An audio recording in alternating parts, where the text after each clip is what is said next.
Welcome again to Cottage Talk. I'm Russ Goldman. Joining me right now is Jan Shanaz, Max Cohen, and Tony Gold. This is our post-match show of Fulham's 2-1 victory against Brighton Hove Albion at Craven Cottage. Tony was there, so he will share his insight from being at the cottage, and Giannis, myself, and Max will share what we watched as well. This should be a good show, and I look forward to doing it with the guys. And this is actually my 25th straight day of doing a show. So I'm a little tired, but I'm not too tired to do a show about this victory. So let's get to it. I want to welcome everyone to the show first. Mr. Janaeus, it's been a long time. How are you, my friend? I'm good, sir, and I'm like everybody else. We're all snowed under. I'm looking forward to chatting about what was a bit of an odd game. Yes, absolutely, honest. We'll get to it. That's a good way to put it. I'll make the argument that whenever we play Brighton Hove Albion in the Premier League since we've come up, they've been odd games. They've been games like this, but we'll talk about that coming up. Mr. Cohen, how are you doing, and how are you doing with the snow so far? The snow's coming down here in DC, but we're surviving. We have power. That's all that matters. We'll see if that holds true. But the match yesterday was a great way, the calm before the storm, you could say. And listen, we didn't play well, and we'll discuss that. But it was probably one of the more memorable victories, I think, of the season, given the comeback. This is true, my friend. This is true. Mr. Gold, how you doing? You don't have to deal with the snow, thankfully, but No. How are you doing, my friend? Just got to deal with miserable rain, Russ. Just constant gloom of rain. But yeah, no, listen, absolutely great buzzing. Like Max said, absolutely wasn't pretty, wasn't great, but this is a new sort of Fulham team now that we're able to dig out results, which is great. So another really good 3 points. Absolutely, and that's kind of where I'm going to start, Tony. I'll just go to you first. You were there, and I think that's a good way to really get us going to talk about this. The performance, we've talked about it. The performance isn't really stellar, and we'll go through that. But I think you're seeing another side of Fulham. Is that a good way to put it? A different side, which I think is important. Give me just your opening thoughts on what you watched at Craven Cottage. Yeah, I mean, the thing is that we I don't think we've been playing that well, Russ, is the honest truth. I really don't think that Fulham have hit this unbelievable patch of form and the team is playing unbelievable football. What they've done is, as we've talked about many times in the last few months, is this resilience that they found. And they've managed to dig deep. And, rather than fall by the wayside, they've managed to find a way to stay in games and then go on and win them. Obviously, came up a bit short last week against Leeds, but in the main, they have found this resilience that they've been able to sort of dig it out. And yesterday was pretty much like that, because I think when, Brighton scored that second and Welbeck gets it ruled offside, the heads could have gone, Fulham could have all gone a different way. But, we reacted, got the free kick, which was great. And then obviously the rest is history, as they say. But I don't, we're going to have to step it up, Russell. I think in the next sort of 3 or 4 fixtures, Fulham are going to have to step it up and certainly improve defensively, because I still think that is a major issue moving forward when we come up against, stronger and better sides than Brighton. Well, we will be talking about that in the Cottage Talk talking points. So that's a good lead into that. Mr. Cohen, how are you doing? It's been a long time. Give me your opening thoughts. Yeah, I think Tony's spot on. I think, we haven't played a full 90 minutes of impressive football, I think, in a long time, which is okay. But it should be noted that Marco Silva is getting absolutely everything out of this team and is doing an incredible job with a stretch squad, limited resources, and frankly, the pieces, again, they always say this with Silva, he makes the entire team greater than the sum of all its parts with what he does. Right. And I think, of course, there's talk early in the season about, is he the right man?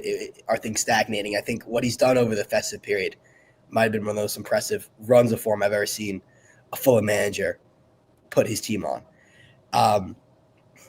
I think we're only going to get better from now, though. That's the comfort thing. I think, we didn't play well again. I don't think we played well against Leeds, but it was better than Leeds. And with Bassi coming back, with Chukwueze coming back, with Iwobi coming back, it's only going to get better. And hopefully with reinforcements in January, it only gets better. And I think this kind of result puts us on a path to get top 7. I'm not saying we're going to do it, but it puts us on a path because we're keeping, and I think that's what we really have to talk about as we end January is This is a serious European push if a lot of things go right. And it's kind of remarkable we're saying that now given where we were. But Russ, you always predicted that, so I want to give you credit right here. You always predicted Europe. Well, again, you're leading us into a conversation we're going to have coming up next in the Cottage Talking Points about Europe. So there you go. You and Tony are just taking away my thunder, but that's okay. No, we're on the same wavelength. We are. We absolutely are. Mr. Janaeus, are you there? We're not seeing you, but are you there? Oh, yes, I am, sir. Sorry about that. I'm just having senior moment. Here I am. Oh, there we go. Okay. Yeah. Giannis, give me your opening thoughts. You're dead, Giannis. Yeah, no, I'm just pondering. I didn't think we were very good at all yesterday, and I know we were better than Leeds. I thought that was a real write-off. But I thought for long stretches of the game yesterday, Brighton, we played well first 20-25, but then they got that goal. And up until that brilliant pass by Joachim, I was struggling to see how we were going to get back into it. It was Brighton are a good side. They're very well coached. And they were just pity-pattering around us. And then but for a bit of genius, all of a sudden we're back in. It's weird. We're not... Tony's right. We've not been playing well for a while, but we found ways to grind out results. Right. And is that a good thing? Yes. But we've got a tricky run of games coming up, and I'd like to see a little bit more productivity and a little bit more flow. We looked stodgy again yesterday. But we got the result. So you can't have them all. Okay, excellent. And Giannis, that's going to lead us into the Cottage Talking Points. I got about 5 or 6 of them coming out of the match. And the first one, again, great minds think alike. We're talking about the stuff I wanted to discuss. Finding a way to win is what Fulham have done a decent amount against Brighton, Hove, Albion, and Craven Cottage. That's where I wanted to focus. Is this about, as Tony said, have not been playing really great, but I want to just focus on what we've been seeing since Fulham got back to the Premier League and played Brighton, Hove, Albion. They see us, I'm talking about Brighton, Hove, Albion, as Fulham being their bogey team, especially at Craven Cottage. Is there something to do with a matchup between these teams, Giannis, or is this an issue that we're talking bigger picture that they haven't been playing well? Because I think last season, the season before, this is what the matches look like against Brighton, Hove, Albion at Craven Cottage. We find a way to win, but it's not easy. I think it's a mental thing for them. I think it's a mental thing for Brighton right now, and I think every team has a bogey team, and we just happen to be theirs. I saw a fan put on Twitter last night, we might as well just mail in the 3 points when we go to the Cottage because they're not going to get anything there. And it's not that we're a better team than them. I think we're on a par with them. They've got some lovely players. I agree. And I think Herzler's done a superb job there, but we just, for some reason, at the Cottage, are able to get something past them. And yesterday was a grind, and they played the better football. And for long stretches of the game, I thought Brighton were in control. And one thing I love about Marco is that he calls it as he sees it. He, last night interview with the BBC said, that was probably a draw. Right. And I think we might have been lucky even to get that. It was just one of those games where we didn't play particularly well, but somehow we got the result. We take it, but it can be a warning as well because you can play poorly and then start going on a run of defeats. And let's remember last year we went on that run to end the season, which wasn't so favourable. And we don't want to repeat that if we hope, miracle upon miracle, we end up in Europe. Okay, great stuff there, Giannis. And Max, I'll go to you. And that's something that I think is good to ask you. Is this a warning sign, Max? Or is this basically how these teams play against each other and Fulham just seem to find a way to win? We've already talked a little bit about it. Where do you fall on this? Again, the performance, not the greatest, but they grinded it out.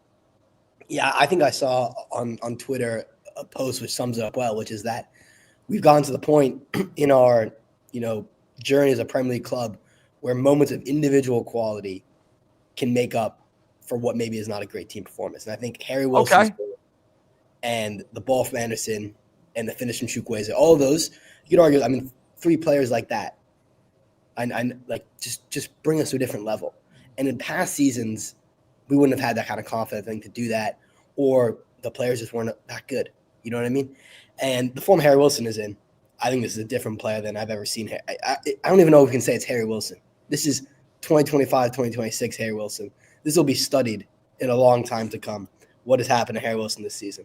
And Chukwueze, obviously, I think is one of the more talented wingers we've seen at Fulham. And it's amazing he hasn't got as much playing time as I think he deserves or should, given this guy was playing for AC Milan in the Champions League just a couple of seasons ago and scoring goals for them at that. So, yeah, I mean, I think we have to say credit to Marco, also credit to the transfer policy. It's not done enough, but what it has done has been good. Yeah, I don't know. I mean, I think, but we're doing it against good teams and bad teams. That's the thing, right? I think the way we're grinding out results, it's not just like against Burnley. I mean, were we great? No, we let them back in the match. We win. Against the champions, Liverpool, similar thing. We're amazing. No, we get a result. Same thing against Chelsea, and same thing against Brighton, who are in the middle of the pack like we are. So it's almost like how we're playing now. So you can't just isolate it to one type of situation, home, away, etc. Okay.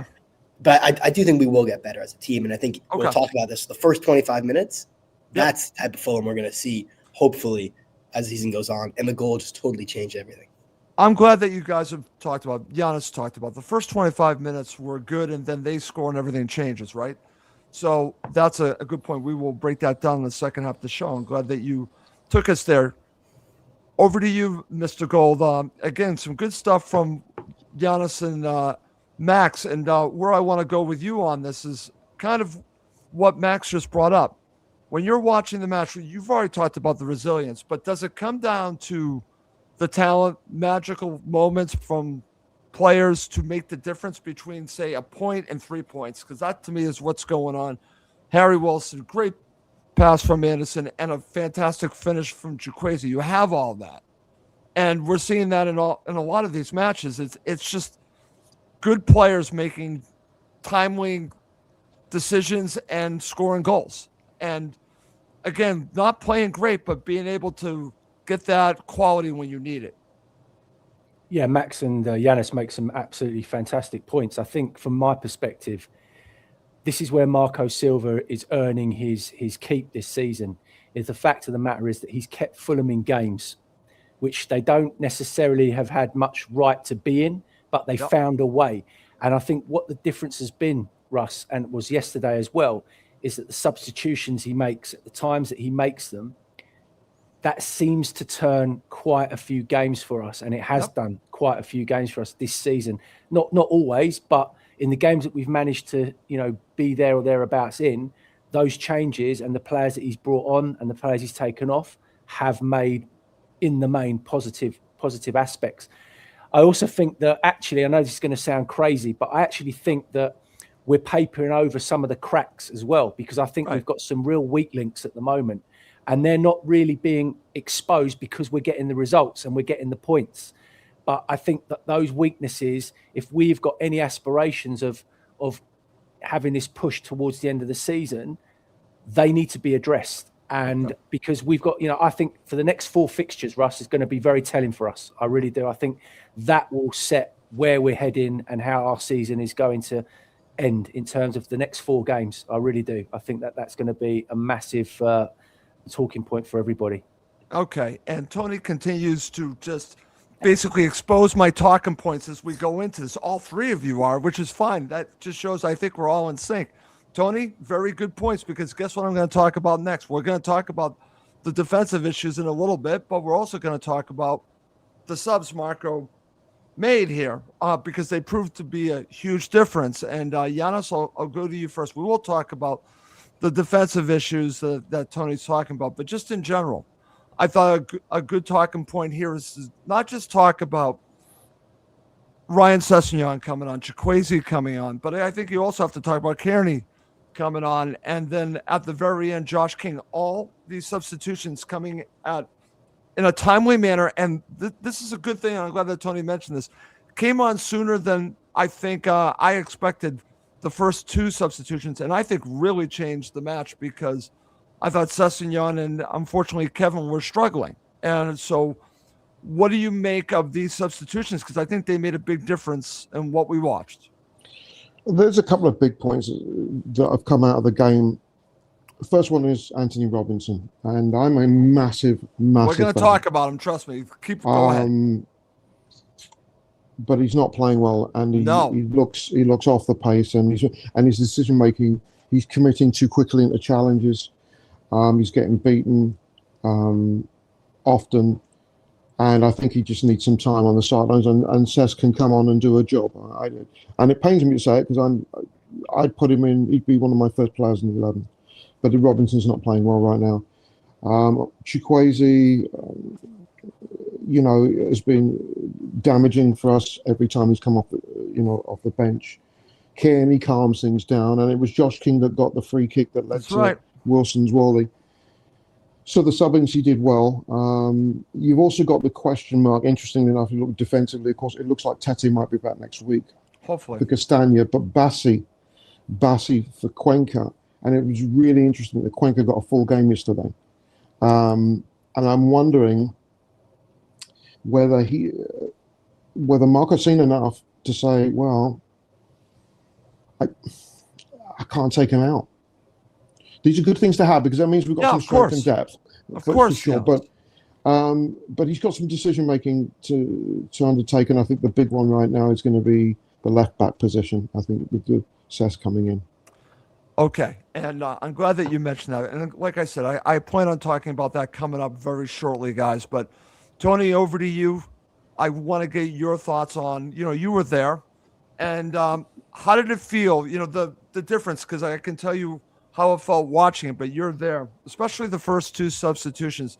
Timely, as you mentioned, I think made a huge difference in the match, all of them. Well, I mean, we're sitting there, and at half time, Yanis is absolutely spot on. Look, Robinson has been absolutely shocking since he's been back. It's as simple as that. He can't defend. He's lost the art of defending. He doesn't know how to defend anymore. I don't know what's going on with him.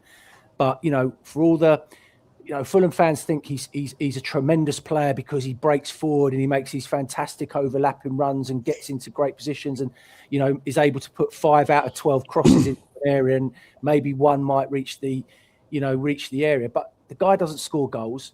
He doesn't defend very well. He's a real weak link for me at the moment in this team, and it's a major problem. And we've had this discussion many times, Russ. At the moment, Sessegnon is a better left back. It's as simple as that. He is a much more solid, stronger, better defender all round, and it's a no-brainer for me. Robertson has to come out. Cess goes in, and the point that Yanis made about Cuenca, he's absolutely spot on. Bassi doesn't get back into this side at the moment because there's no question we have been better defensively, central defensively, since Cuenca has come in, and actually Anderson is actually playing much better. He's playing good since Cuenca's come in, because Cuenca is far more composed on the ball. His decision making is better, and he's technically, he rarely puts anything wrong, Russ. So for me, next week against United, Cess starts. Chukwueze definitely comes in for Kevin, and Cuenca stays and keeps his place. It has to be. Can't change it. Okay, before I go to Max, I want to go back to you because I just shared a couple comments. Could Robertson still be injured, Tony? And also, I've seen the speculation with Liverpool again. That could something be going on there that's beyond just the performance? I'm just throwing it out there. It could well be. It could well be. Yes, I don't buy that because at the end of the day, he's a professional footballer and he wants to play clearly. He just doesn't seem to me. He just, like Yanis said, he seems to be a yard off. He's rash in his challenging. Then he's not getting tight enough when he needs to be tight enough. Everything's a bit back to front with him at the moment. And the truth of the matter is that I think actually he's our weakest link at the moment. I really believe that. And you know what? Now, if Fulham are thinking about selling him, we're never going to get the stupid figures that people were talking about a year and a half ago about him. But now would probably be a good time to think about actually moving him on, because I just think that, as I said, Sessegnon for me naturally progresses into that position. We've got some really good wide players that can, keep playing in those areas, and it's a no-brainer. And we've desperately got to get Tete back as well, because Castagna also on the other side, believe it, he's also struggling. Okay. So if we can sort those two fullback areas out, then we've got a really good chance of pushing on. Okay, and we're going to be talking about the fullbacks in general coming up next, and good lead in there. But before we go a little bit more into that, Max, I want to get your thoughts about, like I said, the timely substitutions, and feel free to share your thoughts on what we're talking about in regards to Jedi. I don't know if I'm with Tony on this. I mean, yeah, has he played poorly? 100%. I think that's just all due to the injury, and I think that the most important thing is let him rest. Give him some more time to recover because it was clear he was rushed back at the worst possible time during the festive fixture period. And he'll improve. I don't think he's just overnight turned into a player who's lost everything that made him our player of the season last year, right? Or two. Mm-hmm. He's definitely been one of our players of the past 3 to 4 years. There's no doubt about that. That doesn't just go away. Yeah. So I would hold off on him, but yeah, I like the idea of Bassey left back and then Cuenca Anderson center back pair. Yeah, I think you guys are that's not correct bad, when man. you say that Anderson has played better Yeah. than we've seen play in recent months. Because I remember conversations in the fall when we were saying, "What's up with Joachim Anderson? Has this been another waste of money?" And I think it goes to show that it really does depend who he's playing next to. And I can see the argument that says Bassey is so unpredictable and kind of helter-skelter that unsettles Anderson, whereas he likes the calmness of Cuenca. So that's a good theory. Yeah, and I mean, Bassey has played left back, I believe. He has. Rangers during that Europa League run and when he was in Scotland, which I know is a different beast than in the Premier League. But, I mean, everyone's seen his runs. Everyone sees how, physically good he is and tactically good he is when he can be on the wing. And in many ways, playing left back is a less mistake-prone position than center back. I don't know if you guys agree with that take, but when you're center back and you're last man, you really have no one left, whereas you can take more risks as a wing back and depend on people like Cuenca and Anderson to clean up after you. So it's an idea. Okay, very good. All right, so let's continue the conversation. Mr. Janaeus, I'll go to you. Let's talk about the fullbacks in general, okay? Because we're focusing on now. Glad that Tony brought up Castagna.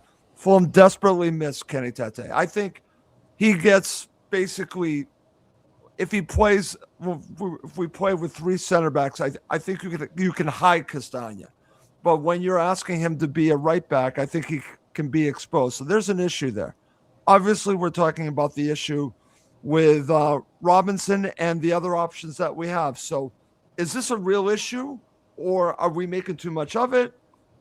Where do you fall on this? I actually think it's an issue. So where do you fall on this?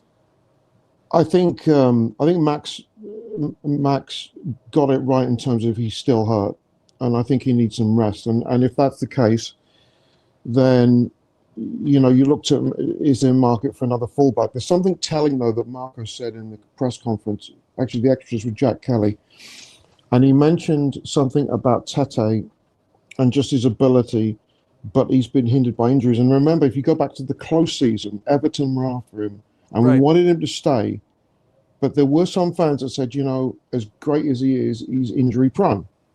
Now, Everton haven't solved that right back problem, but he's had some injuries here, and it just makes me wonder now if maybe we start to look in the market. Robinson is going to be fine. I think he just needs some rest. We've got Cess, he can come back in.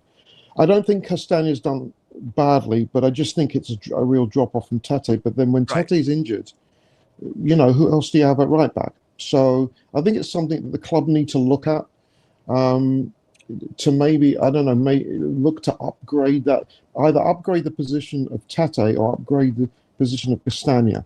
Okay. Just because there is such a drop-off. And against good teams, they exploit us. They exploit us on that left-hand side. Robinson's going to be fine, but I do want him to have some games off just to rest. Okay. Tony, you've already shared your thoughts, but again, what is more concerning for you? Is it right back or left back at this point? Look, I think that at the moment they're getting away with it, Russ. Like I said, we're papering over the cracks because we're getting results. But I do think that those 2 areas at the moment are our weak links. And Max and Yanis might well be right. Robinson might not be right, but that's something the club will know. And if they're playing him and he's not right, then that's on Marco Silva because he's not doing him any favours by playing him. Is the bottom line. And if you've got Bassey that's just come back, he's fit, he's ready to go. absolutely you can slot him back. You can slot him back in there. No question at all. He can do a job, and I think he'd do a better job than Robinson. He's stronger. He's better in the tackle. He can make those marauding runs because he loves to do it from centre half from time to time. So I don't see that being an issue. My issue with Robinson at the moment is even if he is injured or carrying an injury, just look at him defensively. Look at how he is, and that's got nothing to do with fitness. That's got to do with him reading the game and being in the right position and making challenges. And he's just nowhere near it at the moment. And his distribution at the moment is utterly woeful. It is woeful. The amount of times he's giving possession away in those areas, that's got nothing to do with fitness. That's decision making. And his decision making at the moment is really poor. So he's someone that maybe he does need to take some time out and hit the reset button and sort of, get his head back in the game, because at the moment he looks like he's just not at the races. And it can't just be down to him coming back from injury and not being 100%, because they wouldn't play him if he wasn't 100%. Right. So there's got to be something else going on there. Okay. Max, I'll give you a final word on this. I fundamentally disagree with the take of they wouldn't play him if he wasn't 100%, because we had a crisis with Sessegnon out injured. And I think it's like Marcus Silva's stuck with this tough choice of managing two players who are really brittle right now. Like Sess had a hamstring problem, and that's the same hamstring problem that basically killed his Spurs career and stopped his trajectory. So I think Marcus Silva had to force Robinson back at 70%. That's my take, because Sessegnon is out, and they're more worried about – I'm not saying more worried, but we know how fragile Sessegnon has been with these recurring hamstrings. So I do think Robinson's not fully fit. And I think for a player who – I hear what you're saying about decision-making, but his pace is what makes him a top-class footballer. And because I think he doesn't trust his pace yet, or trust as much as he should, that's affecting every single part of his game, including the passing, decision-making, defending. So because I think you're right. For another footballer, maybe – you could say, well, he has other parts of his game, but like this is Robinson's main part of the game. So when that's gone, when he can't trust a full sprint, and let's remember the injury he had, I still think as fans, we know almost nothing about it. And remember, he was going to come back, and he played for America in the international period, and then was out again. So I feel there's so much we don't know about this injury, and I think it could be more than they're letting on. So we'll see. Okay, fair enough. Again, what's great about doing this show, we can, have different opinions, and that's why I'm glad that we are doing Cottage Talk all together. Guys, let's move on, and let's now talk about something we'll talk about when we break down the match, but I want to talk about it now. Let's talk about the VAR decision with Danny Welbeck. I don't feel that we should feel sorry for Brighton Hove Albion, okay? I'll go to you first, Tony, because I've seen all the comments. Even when I'm watching it, I believe it was Tony Gale was like almost felt sorry for Brighton Hove Albion. I don't. How many calls have gone against Fulham? I shouldn't feel sorry for this. Absolutely not. I mean, we've been bitten and burnt so many times this season with those decisions, and the ones that we've burnt, compared to yesterday, weren't even close. I mean, it's offside. That's it. Done. Move on. That's the way it goes. That's the way the cookie crumbles. And funnily enough, it's funny that we're talking about it, because it seems that every single team in the Premier League at some point this season has had a VAR decision like that go against them. But at the end of the day, when you start talking about rules and this and that and everything else, at the end of the day, that's it. It's offside, and we move on. Okay, very good. Max, your thoughts on the VAR decision? So many have gone against Fulham. That's why I do not feel bad. Yeah, I mean, do I feel bad? Not one bit. I was actually the most frustrated I've been in recent memory watching Fulham was when the Welbeck goal went in. I mean, because remember, it was literally a minute after we'd equal. I was furious. So having a VAR decision actually work for us, I was delighted. So happy. I don't understand the VAR decision. Maybe we'll talk about it later. Yeah. The only thing they seem to be highlighting is his bicep on forward, and you can't score a goal with it. And I thought that was a rule. It didn't look like it. So whatever. Well, I'm not an expert on VAR. I think it's clear to everyone that they need to reevaluate the rule in some way. I don't know I don't have the answer. I'm not an expert, but the way it's happening now, it's not working. And you really think, what's the point of offside? Have you given yourself an advantage? And and it's not worth quibbling over these centimeters. It's becoming like American sport, Right. which I think a lot of us on this call love, but we also realize how flawed it is with the replays and the endless manufacturing of controversy with, is it a catch? Was his foot out? All that stuff is harmful to the game, harmful to the flow. This is a larger conversation to be had, but I don't feel sorry for Brighton, but I think it again shows that another weekend spent analyzing tiny parts of a player's body. It's not what we want to be doing on a Saturday afternoon. We want to be watching football. Okay, fair enough. Giannis, when we get to breaking down the match, we could go into detail about the actual decision, but just the fact, should it have been or shouldn't have been, but I'm just curious, should we feel sorry for them? I can't tell you how many calls have gone against Fulham. That's where I'm going on this one. I feel sorry for the fans of all 20 teams. Okay. I do. I'm because VAR is not working. To me, it's not working. We've had a number of decisions go against us. We got one that went for us.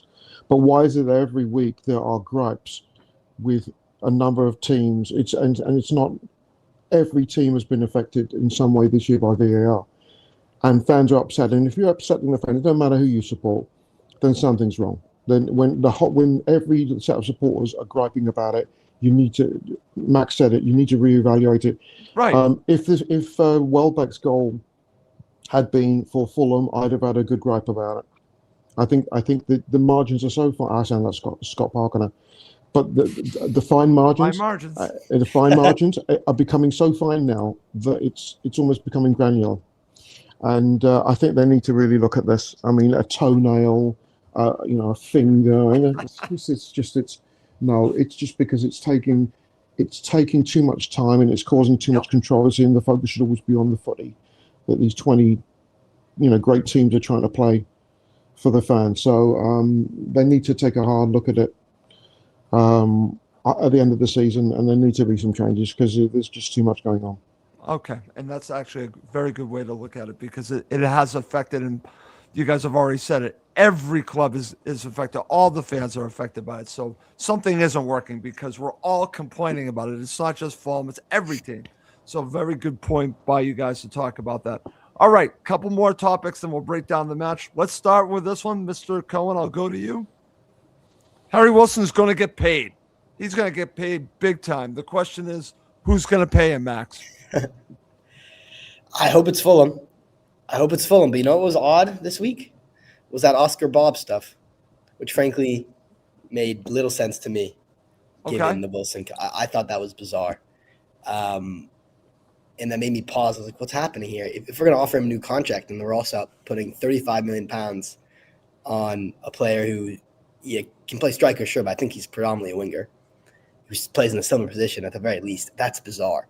So I hope we sign him. He seems happy here. He's on the best form of his life here.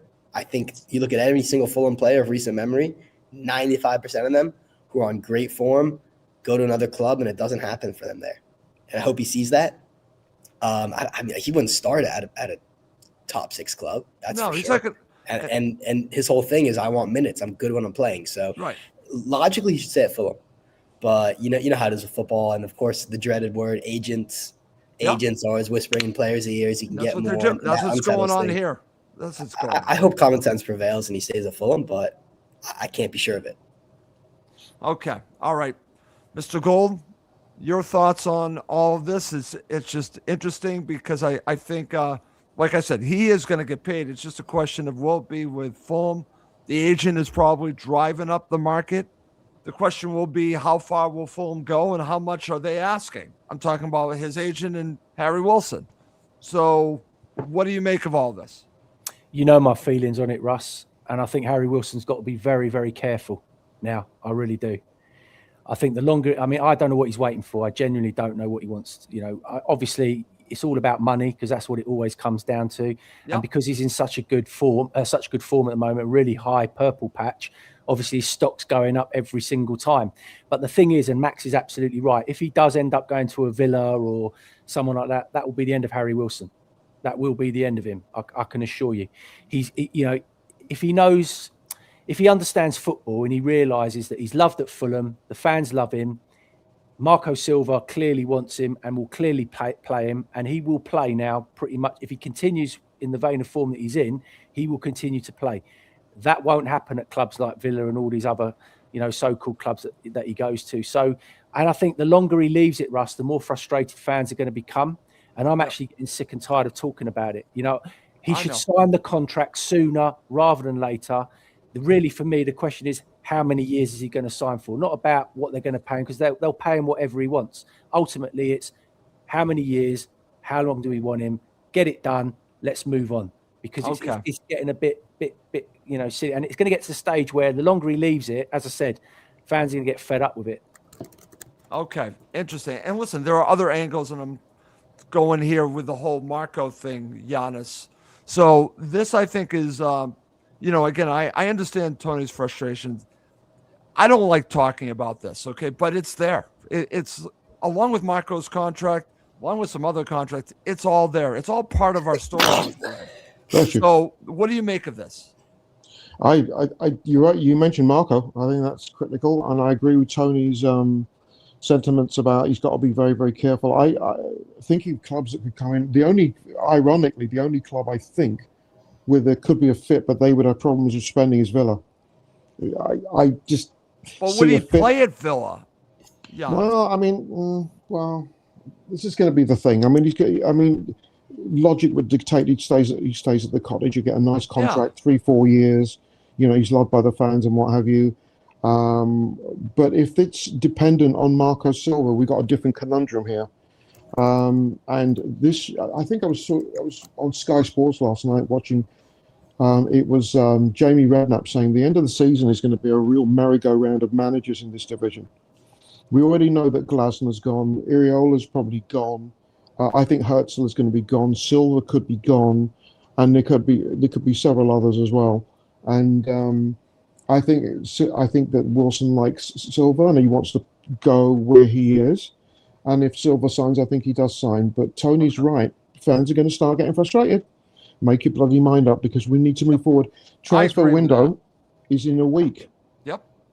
So does it come to the point where we say, "Oh, bollocks! It doesn't look like he's going to sign. We're not going to lose him for nothing. Let's sell him. Let's sell him." So this is a big week ahead. Okay, excellent, great discussion today, guys. I've really enjoyed this. Final topic, okay, going all the way back to the beginning of the show. Mr. Gold, I'll give you first crack. Here we go. This is how we're going to break down the match. Are you ready to say Fulham can contend for a European spot?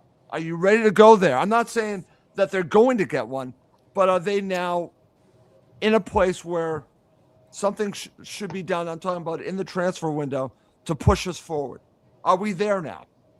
Well, we're definitely in a place because we're seventh. So we but this is the point. This is where Marco Silva really has to earn his stripes now for me, because the last 2 seasons that we've got ourselves into a position where we could be potentially challenging, as we end up to the back end of the season, we've dropped off, like like an apple falling from the tree. Yeah, it's happened now. Now we've got to see whether Marco Silva really does have the star qualities of a top manager, because he's got Fulham into a very, very good position. Now has he got the qualities to push us on and get us over the line? So, like I said, the next, as you say, the January transfer window coming up is going to be interesting. I expect us to sign at least 2 players before then, and maybe 1 or 2 that will leave. And those 2 signings are going to be critical in terms of what that means for us pushing on. Yeah. And then it's whether, as I said, whether we've got the cojones and whether Marco Silva has got the star quality to take this team into Europe, because he's put us in a position now to do it. But as I said, in the last few years, we've curtailed and we've fallen off because we haven't quite had the quality or the know-how or whatever. And this is where Marco Silva earns his 3 million salary a year, Russ. He's got to show that he can do it. He's got to show that he has those qualities. So let's wait and see. Because I think a lot will depend on his contract as well, Russ. Because I think if he doesn't get this group into Europe, I think he'll be off. I think he'll be done. So we'll see. We'll see. Okay. Mr. Cohen, are you ready? Are you ready for Europe now? Are you ready to say we can contend, or am I jumping ahead here again, as always? No, I mean the table doesn't lie in January 2026.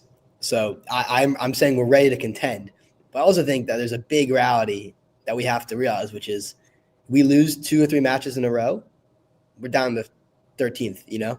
I mean, know. I'm looking at Not the table close. right now. Bournemouth are at 30 points. They're 13th.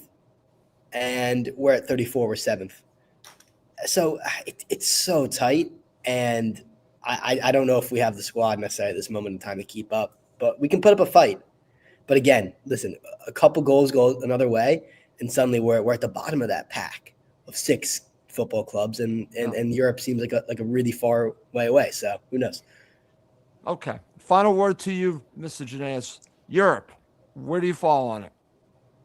I don't think so. I mean, a week from now may be telling in terms of the end of the transfer window, who we've picked up. But I say no, I still don't quite think we've got the depth.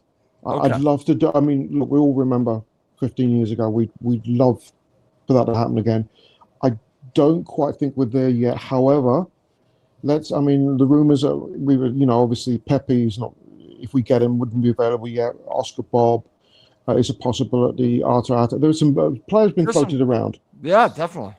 And it looks like we're going to lose Adama Traore, although it's his birthday today. So I'm going to say happy birthday to Adama Traore. Yes, happy birthday, mate, if you're watching. But if it looks like we've got a squad that can withstand injuries until the end of the season, we've got a shot. I just think we're a little short. But then I'm looking at the score lines today. Our friends, the Bus Stop United, losing to Forest. I mean, it's all kicking off. You never know. Every week results are weird, and maybe this will be our year where we have a bit of luck. And they say fortune favors the brave, right? Okay, excellent, great stuff. All right, coming up next, the guys break down the match in the second half of the show, and we will end with man of the match. Okay, guys, let's get to it. Before we break down the match, I think we have to talk about, we haven't discussed it yet, the decision for starting 11. I'll start with you, Tony. I know you've got strong feelings about this. Let's start with Marco's decision. Yeah, I thought it was a bit odd, some of the decisions he made, to be honest with you. I don't see Kevin starting over Chukwueze. I just don't understand that at all. I really don't. Kevin is nowhere near the level at the moment. We all know that. He's had glimpses. He's had, moments. But the reality is he is an impact player that comes off the bench for the last 30 minutes. And, when you're chasing the game and having a go, I just don't see him as a starter. So that was a bit of a strange one. I think Iwobi coming back in was a good decision, obviously, because Lukic is out, so that was a no-brainer. The back four, I kind of assumed it was going to stay the same. So yeah, the only decision that I was a bit sort of thinking, well, how can Chukwueze not start, and how did it? Why has he put Kevin in there? It just didn't make sense to me. But that was it, really. Other than that, okay, Max, how about you? Yeah, I hear that, and it was odd to see Iwobi. It clearly wasn't a fitness thing, right? Because Iwobi, I think, played way more than Chukwueze did. So not sure, but I do want to talk about Kevin maybe later, but I don't think Kevin played as badly as people are framing it. I think Kevin, in an overall importance, which is lacking, he was probably middle of the pack, but not towards the bottom. If we think about the header he had to Jimenez for that blocked volley, the move he had on in the first 5 minutes of the match, that sums up his Fulham career, which is amazing skill and no end product, but at least he had a go. I mean, it's more than any other players I think had, and he also set up almost threw on goal, and I think the Lewis Dunk put his head right by his foot and stopped the shot. But I don't think Kevin was that bad. But yeah, the performance, the starting 11 I think was a normal one, apart from maybe Chukwueze, Kevin, and it was good to see Iwobi coming right back in.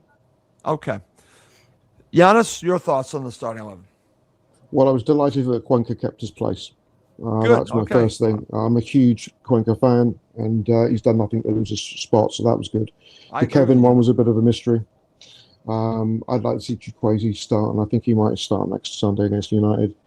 Kevin just needs a close season and a pre-season. That's what he needs. He needs some time. It's difficult. You've been thrust into the cauldron of the Premier League.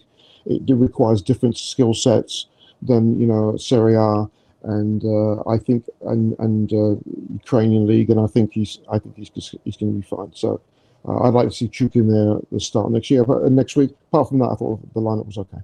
Okay.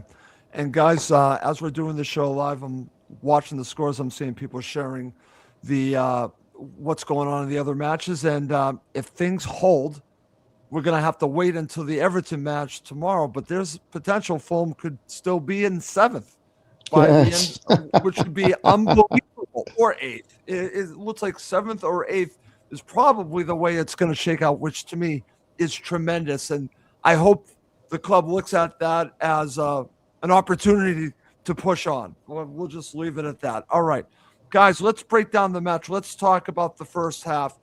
And Tony, since you were there, I'll go to you first. I'll let you talk about the first 25 minutes, and then we'll talk about the goal from Brighton. But before that goal, I thought Fulham started bright. I want to get your thoughts being there. Yeah, we did start bright, and we kept the ball well, we moved it well, we kept possession, we tried to break lines. I think Max made a very good point. Look, I don't think Kevin played badly. Don't get me wrong, and I think Yanis is absolutely spot on. This is a season too early for him. I think we're going to see the best of Kevin next season towards the back end, 100%. I just think my expectations from Kevin in the position that he's playing, there has to be better end product. And for me, at the moment, he's just not delivering. Chukwueze comes on, right? Literally, and suddenly his impact is almost imminent. He's making those runs, he's making things happen, his delivery's good. And that's what you want from your wide players. That's what you expect. But with Kevin, at the moment, it's too many blind alleys, it's too many step overs, it's not delivering the ball quick enough. So he's just not ready. Yanis is absolutely right. He's just not ready. But so for me at the moment, he's a player that should be drip fed in as and when Fulham need him. Like, for example, if we're chasing a game with 25 minutes, he's the sort of player you throw on, no fear, go and do what you can, and just express yourself basically. Yeah. But yeah, I thought for the first 25 minutes, Russ, we were in control of the game. I thought that, other than not taking the opportunity that, Raul had a great opportunity. Other than that, but this is something that Fulham have got to break out of is having good periods of dominance and then suddenly throwing the lead away from a team that weren't in the game to suddenly having, one effort and goal. And suddenly now we're 1-0 down in a game that we were controlling. And it does happen far too often to us. Yep. And it's something that Marco Silva has to work on because, as I said, against better sides that are, more experienced in closing games down, that would not have been an easy game for us to get back into, I don't think. Okay, very good. Okay. Max, I'm going to go to you. I want to now talk about Brighton's goal, and then I'll go to Yanis to talk about after that. But I'm glad that Tony brought this up. Before that, you've already mentioned this. Before the goal, Brighton are not in this. It's all about Fulham.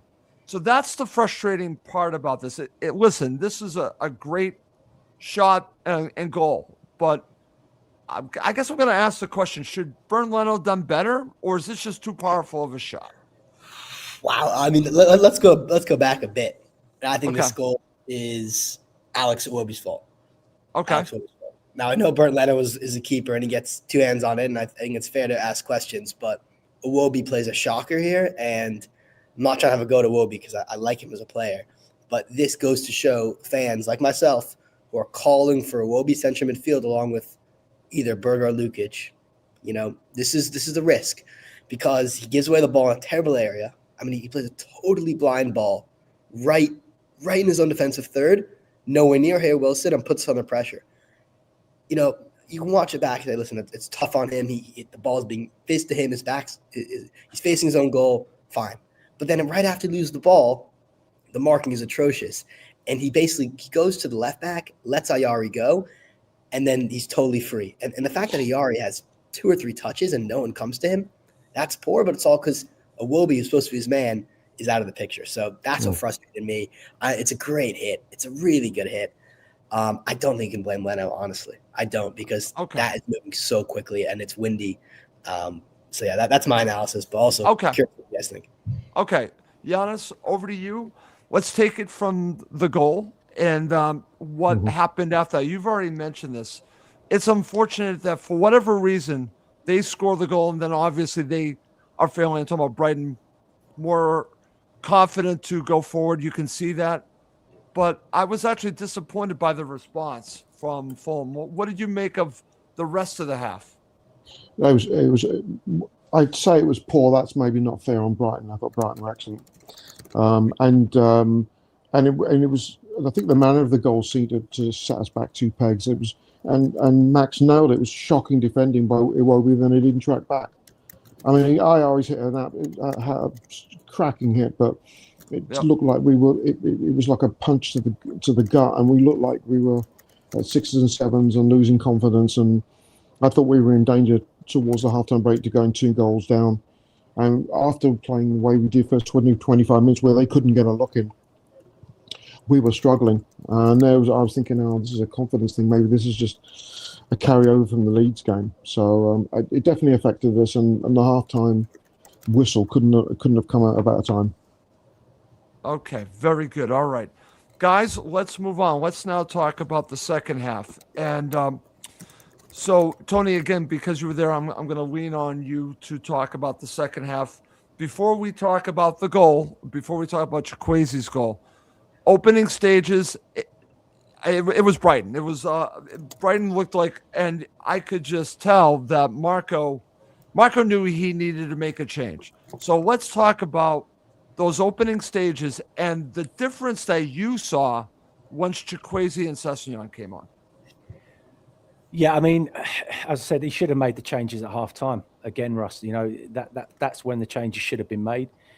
The crowd were getting restless. Everyone's getting restless because nothing's changing. They've come out still huffing and puffing, but you know, Brighton's still in top of the game. They're defending their 1-0 lead.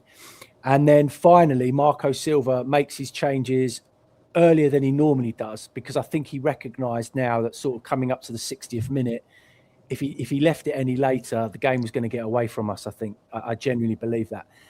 He'd seen that. Look, he saved Robinson from himself. Robinson was so poor yesterday. It was embarrassing for him. So I'm pleased he took him off in the end. Cesc came on much more composed in that area. Obviously, Chukwueze comes on for Kevin. Realised that Kevin just wasn't affecting the game in the way that he needed to. And suddenly, you've got 2 players now that are, at it, energy, and just better decision making, better options around the ball. And then the substitution for me that actually changed the game for us was Tom Kearney coming on. Okay, that for me was really changed it. Yeah, absolutely. Because as soon as he comes into this Fulham side, we look completely different. We look so much more composed. Players suddenly look like they've got time around the ball. He's picking the right pass. He's making the right decisions. He's always forward thinking. He's always trying to get us on the front foot. And for me, that was the change. And I don't think Emil Smith-Rowe was playing badly, by the way. I thought Emil Smith-Rowe actually was okay. But that change for me was the change that ended up winning us the game. Interesting. Okay, so you go to the Kearney change. Very, very interesting. Again, we talked about that when we talked about the substitutions. All right, Max, over to you. Let's now talk about Chukwueze's goal. Wonderful pass from Joachim Andersen. We've already talked about it. I think that his play has gone up a notch. But with the wind, we talk about the wind. The wind was a factor here. I think it helped the situation here with the pass, the long ball to Chukwueze, but the finish is exceptional. It's incredible. It's an incredible ball. And I think, Tony Gale, for those listening to the comms and the international feed, was just obsessed with his idea of these long passes being effective. And this was a perfect example of it. This is the Anderson that we know and love from the 2021 campaign, when he was just spraying those crossfield passes at will. And we haven't really seen as much of it as I think the fans would have wanted, but such a good ball. The Brighton defender here, I think, makes a huge error, because clearly Chukwueze is pacer than him. So he gambles and he says, I'm going to extend my body to try to head this ball, and that's my last chance. I can't keep up with him. And because he does that, he misses, he's off balance, and he gives up on the foot race. And you don't normally see that in Premier League defending. I want to note that watching this back. I was like, That's like amateur stuff. And Chukwueze all the time in the world, and it's a great finish. It's just so composed. As Tony very accurately said, perhaps the exact opposite of what Kevin would have done in that similar scenario through own goal. But I just love this goal from Chukwueze, and the guy's a machine. The guy might be our best player, and that's saying a lot given how good other players are. But just what he does in such a small amount of time, I think is incredible. Okay. I just want to give a shout out to Steve Reynolds, who told me about Chukwueze 2 flipping years ago. So, Steve, yes, you're right. I'm going to give you some credit, okay? I really shouldn't because you drive me nuts, but Steve Reynolds, you deserve credit for that. So I talked my ear off about Chukwueze. You're right, Steve. Okay. Giannis, over to you. We've already talked a little bit about it. Now let's get to it. Let's talk about the VAR decision. We do have to mention Fulham had a wonderful opportunity right before this to score, to get a goal, and then Brighton Hove Albion go up the pitch. Matoma sets up. Welbeck, great pass. When you look at it, I could see, again, I thought he might be offside. He turns out to be offside, but this is close. This is one of these calls. What did you make of the decision here? Well, it was a beautiful setup. You know, they opened us up like a can of beans, and when he very, very good finish. Welbeck is, wow, for his age, it's what a remarkable career. And then him people talking about, could he get a call up to the England squad? I mean, it's testament to, the way he's looked after himself and what have you. Yep. I thought it was going to be very, very close. And when I saw the first images, I thought, oh, this is going to be tight. I was sort of praying then that let's get a break. That's what it's become with VAR, a break. And we got the break, and thank God, because with the equaliser from Chukwueze, that would have been an absolute gut punch if they'd equalised straight after. And your teams are most vulnerable when they first score a goal, and right, they completely sliced us open and diced us. So I'm glad, obviously, that it worked out the way it did, but we got a bit of luck there. We did. And then Fulham, again, from that point on, you have the substitution from Josh King, which turned out to be a vital one. And let's now get to the magic moment. Tony, you were there for this, so I want you to describe.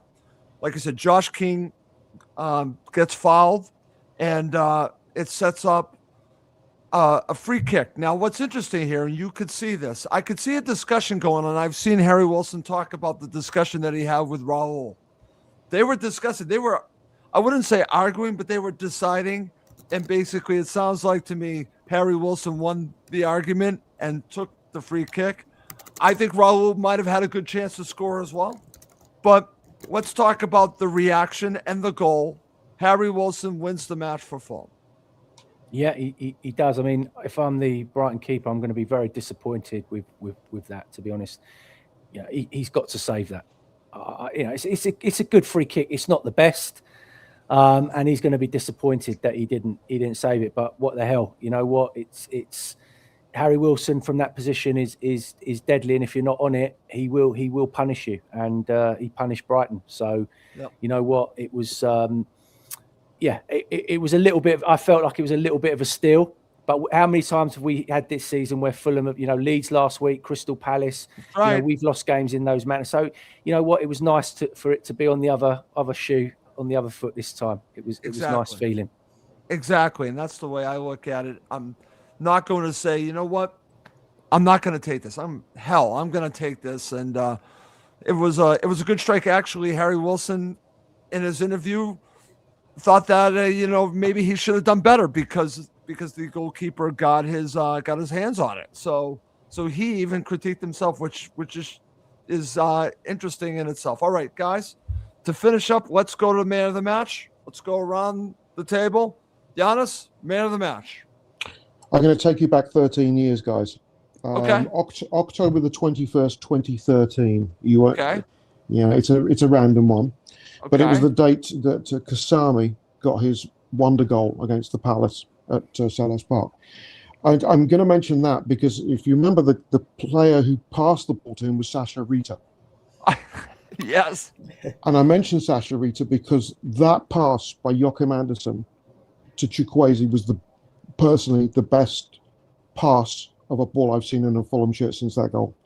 I thought that goal, like I said, was outrageous, of course, but people often forget it was Rita's ball, right down the channel. This ball by Anderson was absolutely magnificent. It was world class, and sometimes when you're not playing well, you need special moments, and that was a special moment. So for me, I thought he had a good game, but just for that pass alone, for me, man of the match is Joachim Anderson. Wow. Okay, very good. Max, man of the match. Ooh, I mean, it is tough. I like Anderson because not only did he do the pass, I think he also created the winning goal, in my opinion, because he's the one who pressures Kostalos at the halfway line, wins the ball off him, and then that leads to the Josh King foul. So I got to say Harry Wilson. I got to say the match winner. Even though he didn't have his best match for us in a Fulham shirt, the goal itself, that's worthy of so much. And he's the extra quality that we needed. And even though it was on top, the keeper maybe should have saved it. The skill and pace to hit that basically in the top corner in the last minute of the match, with all the pressure's on you. That's a man of the match material. Okay, very good. Tony, I'll go to you to finish this up, but I'm curious your thoughts on this question from Steve here. Tony, can you explain why we persist with two players on corners when all go into the box? Well, my only answer to that is basically they want to try and draw some opposition players out of the box to sort of free it up a little bit. That's why they do it, to stop the short. They've got to go and address it. Otherwise, we get to play the short ball and then we deliver. That's the only reason. But why do we mark zonally? Why do we persist with zonal marking? It's only Marco Silva will really understand it. But I think in terms of doubling up on corners, it's to try and draw opposition players out of the box to make it less crowded in there, so that we can get better options to attack the ball. My man of the match, look, from what I saw yesterday, and this is going to be an unusual one, but just simply because I always say you've got to defend from the front, and the amount of work that this guy puts into the team with very little reward in return. And, he got himself into some good positions yesterday. He worked tirelessly for the team, and it's got to be Raul for me. I thought his overall game yesterday was outstanding. I really do. And he doesn't... people don't realise how hard he works for this team. Honestly, they don't realise. And let me tell you, he's so unselfish because, he's a player. He's a centre forward, Russ, that wants to get in the box and score goals, right? Yep. He would be a dream in Arsenal's team. If he was playing for Arsenal now, Raul would score 25 goals. I'm telling you now, he would score 25 goals playing in that side. But we don't get him the ball in the areas that he wants it. He's one of the best headers in the Premier League. We never deliver balls to him in the box. He's always having to check his runs, come back out, set things, run in behind. That guy gets through some incredible work. And yesterday I thought he was exceptional. So for me, it's Raul. Okay, that's a good shout. I'm going to go with my friend Max because when you score a goal like this, I got to give it to you. It's going to go to Harry Wilson for me. Man of the match, Harry Wilson. So great stuff. Great show as always, guys. I really enjoyed the show. So I do have to mention this because Chris is a fellow Patriots fan. And yes, I'm wearing this Patriots thing that I'm wearing. So I will just say this, Chris, because I know you're wondering. I'm not going to give you a prediction. I will just say to anyone that is listening, no one wants to watch the AFC Championship game at the Goldman Family House. I'll just leave you with that. No one wants to watch it. No one wants to be around me, my family. I love my family. We are just not people you want to watch an AFC Championship game with. I'll leave it with that. All right. Great show, guys. Final thoughts before we go, then we'll wrap it up. Giannis, final thoughts. I've got one mention about Fabian Herzler. What was the thinking behind substituting Baliba? There you go. We had a comment on it. I scratched my... Baliba might have been the best player on the pitch, Giannis. On the pitch. And when he went off, I went, wait a minute, maybe you've got a chance. He's that influential, and he's not going to stay at Brighton for long. No, Baliba's a great player, by the way. Yes, he is. Great player. That's a good question. Max, final thoughts. Final thoughts. It's great to be back with you guys doing a show. Great start to 2026, although we're almost done with January. Love the Fulham are back in winning ways. And let's see, United away. I cannot wait for United away. I cannot wait. That's all I'm going to say. I think we're really going to put in a good performance that we haven't seen in a while, and I think we like playing away against them, as evidenced by recent results. So I'm confident. Okay. Tony, final thoughts before we go. Russ, this time next week, Fulham will be on 37 points. Wow. You are taking a shot and saying that we're going to beat Manchester United. Well, actually, I predicted a draw, I think, a few weeks ago, but now I'm hoping we'll go there and we'll get a result. So okay. I'm going to keep. I'm going to stay positive. Okay. And we're going there and we're going to get a win. 37 points. We'll be 5th or 6th next week. Okay. I am convinced I'm rubbing off of Tony Gold because he's getting more confident. I don't know what it is. We kind of meet in the middle, but I like that. And my final thoughts is, and again, it's a Duran song, guys. Save a prayer for me now. Save it to the morning after, because you don't want to be here if the Patriots lose. That's all I'm going to say. I thought you were going to say girls on film. But No, girls on film. No. Save a prayer. Save a prayer for Russ Goldman. It was enough. All right. Well, great show as always, but I do need to wrap up this show. For Tony Gold, Jan Shanez, and Max Cohen, I'm Russ Goldman. Thank you as always for watching and listening to Cottage Talk, part of the Talk Sport Fan Network.